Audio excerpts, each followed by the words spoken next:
इसके बाद होता है लक्ष्य। लक्ष्य क्या होते हैं? लक्ष्य लक्ष्य की परिभाषा आ सकती है। लक्ष्य क्या होते हैं? ये हमारे सपनों का क्या होता है? सेट होता है। सपनों का सेट होता है जिसे हम प्राप्त करना चाहते हैं। ठीक है, तो हम लक्ष्य कैसे निर्धारित करें? तो इसके लिए एक तरीका होता है स्मार्ट। स्मार्ट में इसका मतलब होता है विशिष्ट। मतलब कि हमें ऐसा लक्ष्य चुनना है जो कैसा होना चाहिए? विशिष्ट होना चाहिए। जैसे कि मैं हर दिन अपने स्कूल के बाद कोचिंग कक्षाओं में शामिल होकर अंग्रेजी बोलना सीखता हूँ, है ना, और 6 महीने में इंटरवाल प्रतियोगिता में भाग लूंगा। तो ये विशिष्ट लक्ष्य है, मतलब कि ये हमारे जीवन से संबंधित है कि हमें 6 महीने में इस चीज को हमें प्राप्त करना है। ठीक है, तो एक हमने विशिष्ट लक्ष्य बना लिया। फिर है मापने योग्य, है ना। मापने योग्य मतलब कि लक्ष्य कैसा होना चाहिए? मापने योग्य होना चाहिए। मतलब कि हमें रेगुलर खुद के आकलन करना चाहिए कि हमने कितने प्रतिशत अपने लक्ष्य को प्राप्त कर लिया है या कितने प्रतिशत नहीं किया है। जैसे कि आज मैं कितना अमीर हूँ, 6 साल बाद कितना अमीर हो जाऊंगा, है ना। तो हम क्या कर सकते हैं? इसको नाप सकते हैं। तो नापने योग्य होना चाहिए। फिर तीसरा क्या है? प्राप्त करने योग्य, है ना, अचीवेबल, है ना, प्राप्त करने योग्य। प्राप्त करने योग्य ये हो जाएगा तुम्हारा मापने योग्य।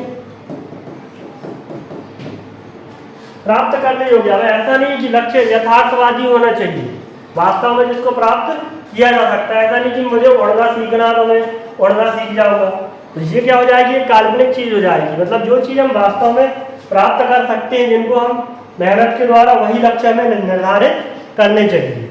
फिर वही आगे यदि प्राप्त करने योग्य यथार्थवादी मतलब कि ट्रू होने चाहिए, लक्ष्य वास्तविक होने चाहिए, वही चीज है यदि। ठीक है, यथार्थवादी। फिर इसके बाद है आर से रियलास्ट है और 3 से समय बाउंडेड, है ना।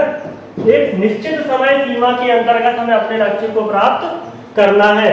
जैसे कि हमें कोई कंपटीशन एग्जाम की तैयारी कर रहे हैं तो हमें उसमें सिलेक्शन लेना है 1 साल में या 2 साल में। एक निश्चित समय सीमा होनी चाहिए। ऐसा नहीं कि हम 8-8, 10-10 साल तैयारी कर ही रहे हैं, है ना। तो आगे हमें और भी चीजें करना है, तो इसके लिए हमारे लक्ष्य के लिए क्या करना चाहिए? एक निश्चित समय सीमा होनी चाहिए। तो ये हो गए सारे प्रश्न। ठीक है, एक और इनपुट आउटपुट डिवाइस, ये भी एक महत्वपूर्ण प्रश्न है। इनपुट और आउटपुट डिवाइस। इनपुट डिवाइस जिसे कहते हैं जिनकी सहायता से डेटा को कंप्यूटर में एंटर किया जाता है ना। आउटपुट डिवाइस जिसे कहते हैं जिनकी सहायता से डेटा को प्राप्त किया जाता है। इसका हो जाएगा उदाहरण माउस, कीबोर्ड, इसका हो जाएगा प्रिंटर, मॉनिटर, स्पीकर, यह हो जाएगा माइक। ठीक है, तो ऐसे बहुत सारे उदाहरण हैं जो तुम देख सकते हो। तो एक ये इनपुट और आउटपुट डिवाइस भी एक अच्छा प्रश्न है। ठीक है, ऐसा ही एक प्रश्न बनता है कि सॉफ्टवेयर और हार्डवेयर।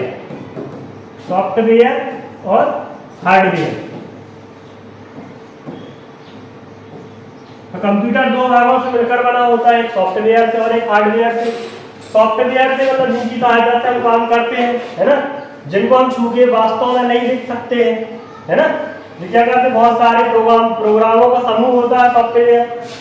लाखों करोड़ों प्रोग्राम जब मिलते हैं तो एक क्या बनता है? एक क्या बनता है? सॉफ्टवेयर बनता है। हार्डवेयर जिनको हम छू कर दे सकते हैं, जैसे तार हो गया हमारा, और सारी चीजें हो गई। भौतिक भाग जो हो गया जिनको हम स्पर्श करके देख सकते हैं। 2 चीजें किसके अंतर्गत कहलाती हैं? हार्डवेयर के अंतर्गत आती हैं। ठीक है, तो इतने प्रश्न आप लोगों को तैयार करना है, रिवीजन करना है अभी परीक्षा की दृष्टि से। इन प्रश्नों को तैयार करके पेपर को हमको देना है। आई होप आप लोगों का पेपर अच्छा जाए। ठीक है, अच्छे से पेपर करना। नमस्कार, जय हिंद।